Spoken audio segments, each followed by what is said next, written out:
ఏమండి, కాలం చూడండి ఎలా మారిపోయిందో. ఒకప్పుడు ఇంటి ముందు చెట్టు పోయి ఇంట్లో ఏసీ వచ్చిందండి. ఇంటి బయట పొయ్యి పోయి ఇంట్లోకి గ్యాస్ వచ్చిందండి. ఇంటి ముందు అరుగులు పోయి ఇంట్లోకి టీవీ వచ్చిందండి. ఇంటి ఆవరణలో పెరడు పోయి పాలరాయి ఫ్లోర్ అయ్యిందండి. ఇంటి బయట కుండ పోయి ఇంట్లోకి ఫ్రిడ్జ్ వచ్చిందండి. ఒంట్లో బద్ధకం చేరి ఇంట్లో వాషింగ్ మిషన్ అయ్యిందండి. ఇంటి బయట రుబ్బురోలు పోయి ఇంట్లోకి మిక్సీ వచ్చిందండి. ఇంట్లో పుస్తకాలు పోయి చేతిలో మొబైల్ వచ్చిందండి. ఇంటి ముందు రంగవల్లులు పోయి పెయింటింగ్లు వచ్చాయండి. ఇంట్లో పెద్దవాళ్ళు వృద్ధాశ్రమంలో అనాథలైపోయారండి. ఇంటి బయట మరుగుదొడ్లు ఇంట్లో అటాచ్డ్ బాత్రూమ్స్ అయ్యాయండి.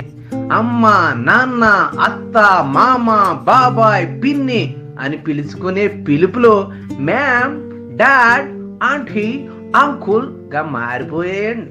శరీరానికి రాసే సున్నిపిండి పోయి మార్కెట్లో సబ్బులు అయ్యాయండి. జుట్టుకు పెట్టుకునే కుంకుడుగాయలు పోయి షాంపులు అయ్యాయండి. గడపకు కట్టే పచ్చని తోరణాలు ప్లాస్టిక్ పువ్వులయ్యాయండి. వంట చేసుకునే మట్టి పాత్రలో ఇంట్లో స్టీలు ప్లాస్టిక్ గిన్నెలు అయ్యాయండి. ఇంట్లో ఆయుర్వేద వైద్యం మరిచిపోయి వీధిలో మెడికల్ షాపులకి వలస కట్టేస్తున్నామండి. శరీరాన్ని కప్పుకునే దుస్తులు పోయి ఫ్యాషన్ మాయలో గుడ్డ పీలికలు అయిపోయాయండి. ముఖానికి రాసుకునే పసుపు మేగడ పోయి మార్కెట్లో ఫేస్ క్రీమ్లు అయ్యాయండి. పొడిగైన వాల జడలో కొత్తిమీర కట్టలు అయ్యాయండి. చేతికి అందంగా పెట్టుకునే గోరింటాకు పోయి మెహిందీ కోనులు అయ్యాయండి. కుటుంబం కలిసి జరుపుకునే పండగలో పబ్బాలో వాట్సాప్ ఫేస్బుక్లో స్టేటస్లుగా మారిపోయాయండి. సాంప్రదాయబద్ధమైన పెళ్ళిళ్ళు పోయి డెస్టినేషన్ పెళ్ళిళ్ళు వచ్చాయండి. ఎడ్ల బండ్లు పోయి పెట్రోల్ వాహనాలు వచ్చాయండి. పచ్చని పొలాలు ఫ్యాక్టరీలు భవంతులు అయ్యాయండి. కుటుంబంలో అనుబంధాలు ఆర్థిక సంబంధాలు అయ్యాయండి. ఇంటి చుట్టూ బంధాలు అవసరాలకు పరిమితమయ్యాయండి. మనిషిలో మంచి మానవత్వం పోయి మోసం, ద్వేషం, పగ పెరిగిపోయాయండి.